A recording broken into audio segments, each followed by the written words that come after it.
비트코인 레이어 2 스택스 코인이 나카모토 업그레이드 코딩 개발을 완료했다는 소식입니다. 이런 주장이 미국 정계에서 계속 나온다는 자체가 암호화폐 시장이나 비트코인에 대해서 긍정적인 마인드를 일반 대중들한테 불러일으키는 좋은 계기가 될 것으로 보입니다.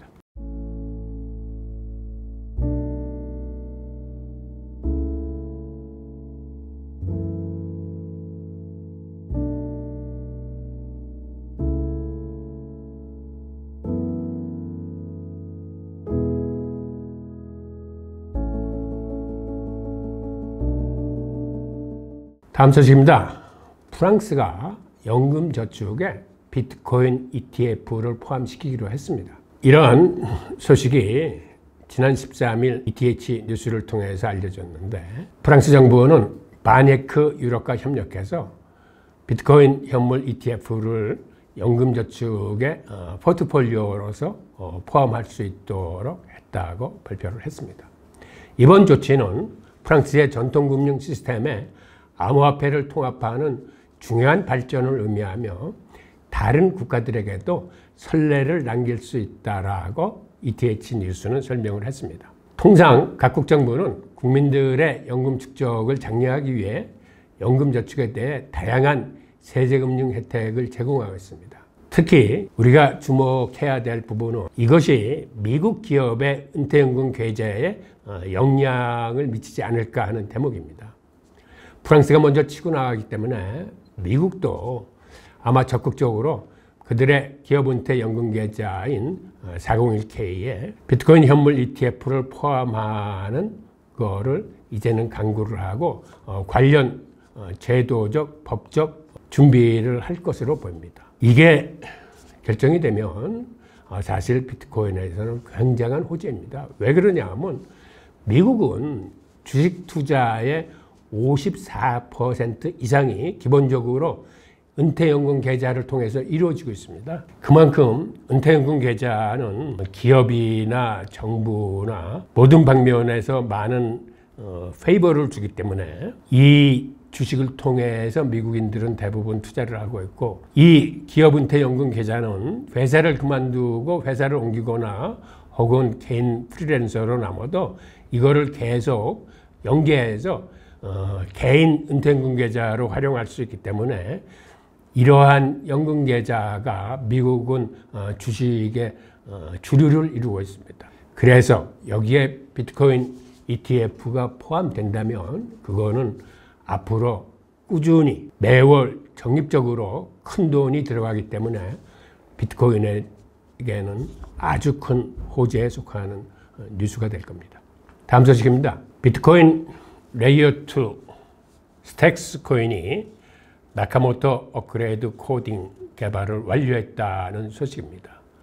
따라서 8월 말에 메인넷을 활성화해서 본격 상용화가 예상됩니다. 나카모토 업그레이드가 뭐냐면 기존의 비트코인은 가치 저장 수단으로만 쓰였는데 이를 레이어 2 스택스 코인에서 연산, 즉 처리 속도를 빠르게 하고 수수료를 싸게 하고 함으로써 비트코인 생태계 내에서도 탈금융산업, 즉 디파이를 할 수 있는 이러한 시스템을 만드는 겁니다. 그러니까 비트코인 내에서 디파이 같은 생태계를 효율적으로 구축한다는 건 이거는 굉장히 큰 뉴스입니다. 스택스는 업그레이드가 끝나면 스택스 비트코인, 즉 SBTC라고 불리우는데 이걸 활용해서 1조 2천억 달러 규모의 자금이 생태계로 유입될 것으로 기대를 하고 있습니다. SBTC라는 건 비트코인과 1대1로 연동된 코인인데 이를 통해서 디파이에서 이제는 비트코인도 스테이킹을 하고 비트코인이 아닌 비트코인과 1대1로 연동된 SBTC를 스테이킹을 하는 거지만 결과적으로는 비트코인을 스테이킹을 하는 효과를 가져옵니다. 이 스택스의 이번 업그레이드 개발 완료는 우리가 주목해서 봐야 되고 8월 말에 이게 메인넷에서 제대로 활성화돼서 비트코인 생태계 내에서 디파이 DeFi가 활성화될 수 있는지를 주목해서 살펴봐야 되겠습니다. 다음 뉴스입니다. 미국 상원의원인 신시아 러민스는 비트코인이 연준 준비자산으로 보유해야 한다라고 주장을 하고 후속 조치도 암시했습니다. 공화당 와이오밍의 상원의원인 신시아 러민스는 비트코인을 달러를 강화하기 위한 리저브 준비자산으로 보유해야 한다고 주장을 했습니다.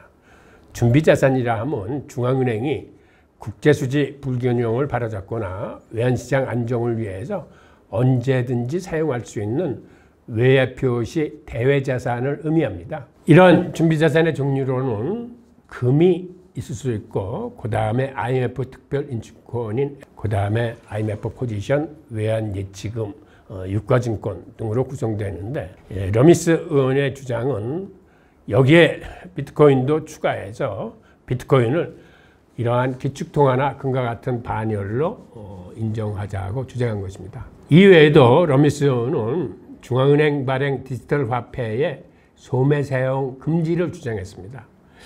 기본적으로 중앙은행 디지털 화폐는 도매형과 소매형이 있는데, 도매형이라 하면 상업은행까지만 내려보내는 일종의 기관용 디지털 화폐를 의미합니다. 그리고 소매형이라 하면 이건 다른 말로 범형이라고도 하는 건데, 이거는 상업은행뿐만 아니라 상업은행이 거래하는 기업이나 개인들까지도 중앙은행이 발행한 디지털 화폐를 쓰는 거를, 이런 경우를 범용 또는 소매용이라고 부릅니다. 그런데 이번에 러민스 의원이 주장한 것은 미국이 CBDC를 발행하더라도 소매용은 발행하면 안 된다. 즉 기관용까지, 상업은행까지만 내려보내고 상업은행이 예금 토큰이라거나 다른 방식으로 신용 창출할 수 있는 이런 이원화로 가야 된다라고 이야기한 것입니다. 그 다음에 그녀는 비트코인 셀프 커스터디의 완벽한 보장을 주장했습니다. 그러니까 비트코인을 자가 수탁할 수 있는 것을 보장해야 된다. 그 다음에 달러 지배력 확보를 위해서 비트코인을 준비자산으로 채택하자는 이러한 주장들을 했습니다. 사실 이러한 주장은 이번 대선에서 그 케네디 주니어가 비트코인 블록체인으로 미국 예산을 공개해서 누구라도 미국 예산이 어떻게 쓰이는지 들어와서 볼 수 있도록 하자는 것과, 그 다음에 비트코인을 달러를 담보할 수 있는 이러한 자산으로 쓰자라고 이미 주장한 바 있습니다. 그것과 같은 맥락의 주장인데, 이런 주장이 미국 정계에서 계속 나온다는 이러한 자체가 앞으로는 암호화폐 시장이나 비트코인에 대해서 긍정적인 마인드를 일반 대중들한테 불러일으키는 좋은 계기가 될 것으로 보입니다. 자, 다음 소식입니다. 블록체인 게임파이에서 과거에 한창 유행했던 플레이 투 원은 지고 탭 투 원이 뜬다라는 소식입니다. 게임파이 열풍을 이끌었던 플레이 투 원, 즉 플레이를 하면서 돈을 벌 수 있다라는 개념인데, 이런 게임도 과거에 굉장히 인기였지만 그 인기가 오래가진 못했습니다. 왜 그랬을까요? 우선 이 플레이 투 원 모델은 게임 플레이가 생각보다는 조금 복잡합니다. 그리고 이것을 통해서 돈을 벌려면 상당한 시간을 투자를 해야 됩니다. 이런 단점을 보완한 블록체인 게임이 탭 투 원입니다. 탭 투 원이라는 건, 탭은 이렇게 우리가 자판을 톡톡 치다 이런 얘기인데, 어렵게 게임하지 않아도 이렇게 클릭을 한다거나 자판을 이렇게 톡톡 치는 것만으로도 게임에 접근하기가 쉽고, 그 다음에 이를 통해서 누구나 게임에 접근할 수 있는 이런 거를 개설을 했는데, 이게 최근 들어와서 투자자들한테 큰 인기를 끌고 있습니다. 특히 텔레그램에서 내놓은 게임파이인 햄스터 컴뱃이 출시 3개월 만에 자그마치 2억 명이 넘는 사용자들을 모집에 성공했습니다. 그 외에도 탭스안이라는 게임은 5천만 명 예스코인은 한 달 만에 2,600만 명을 모았습니다. 이들 게임은 텔레그램의 웹3 생태계 중심으로 대중화되고 있습니다. 지금 텔레그램에서 이러한 미니 앱이 탭투원 트렌드의 주요 엔진으로 작용하고 있어서 아시다시피 텔레그램에서 발행한 톤이라는 이런 암호화폐가 지금 시총 10위 내에 들어와서 굉장한 상승세를 타고 있고, 이러한 상승세가 그 생태계가 만들어내고 있는 이러한 게임파이 코인들, 그 다음에 민코인들에 의해서 서로 이제 시너지 효과를 내고 있습니다. 탭투원 게임의 성공 요인을 보면, 첫째, 게임이 단순하고 재밌게 진행된다는 겁니다. 카드 조합이나 암호를 찾는 등 간단한 이러한 퀘스트를 통해 사용자 참여를 유도하는데, 이게 투자자들한테, 특히 사용자들한테 맥히고 있다는 겁니다. 두 번째는 커뮤니티 에어드롭도 또 다른 성공 요인으로 꼽히고 있습니다. 나코인과 같은 경우 토큰 공급량의 자그마치 90%를 이렇게 커뮤니티에 에어드롭으로 분배를 했는데, 이게 지갑당 평균 보상이 약 $200에 달했습니다. 그러니까 여기에 들어와서 이렇게 클릭하고 탭해서 이렇게 모은 이러한 토큰들이 나중에 가격이 오르면서 여기에 참여했던 사람들이 평균 한 $200씩은 벌었다는 얘기입니다.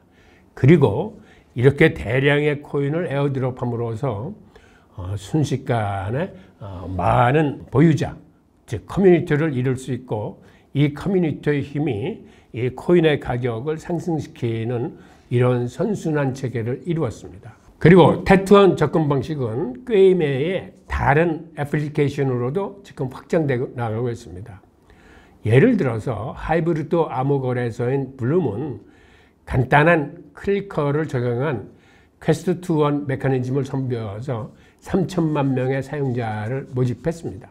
탭투원이 이렇게 효과적인 온보딩 도구이자 수익성 있는 도구로 활용될 가능성을 보여줌으로써 앞으로 텔레그램과 톤은 탭투원 테마들이 대중적인 수용을 주도할 것으로 보입니다. 자, 여기서 우리가 탭투원 게임이란 무엇인지 다시 한번 좀 들여다보죠.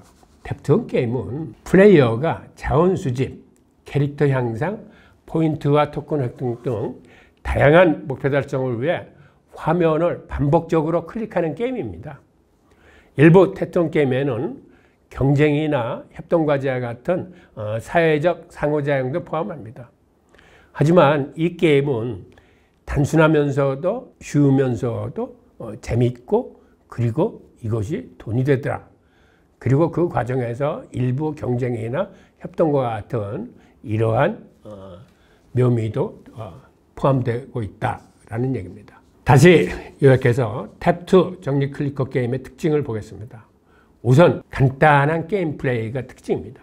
클리커 게임은 주로 화면이나 버튼을 탭하는 간단한 메커니즘이 특징입니다. 그 다음에 두 번째는 점진적인 진행입니다.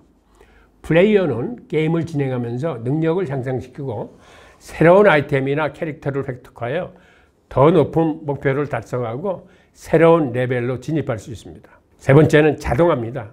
많은 클리커 게임은 동작을 자동화하는 옵션을 제공하여 게임 플레이를 간소화하고 자동화하는 특징을 갖고 있습니다. 즉, 이러한 탭투원 게임은 과거의 플레이 투 원 게임하고 가장 대별되는 게, 예전에는 게임이 좀 어렵고 시간도 많이 투자했어야 되는데, 이번 탭투원 게임은 일단 쉽고 재미있고 시간 투자가 플레이 투 원처럼 많지 않으면서도 생각보다 나코인에서 봤듯이 많은 보상금을 챙길 수 있는 이러한 도구로 지금 커져 나가고 있습니다. 자, 오늘의 뉴스는 여기까지입니다. 감사합니다.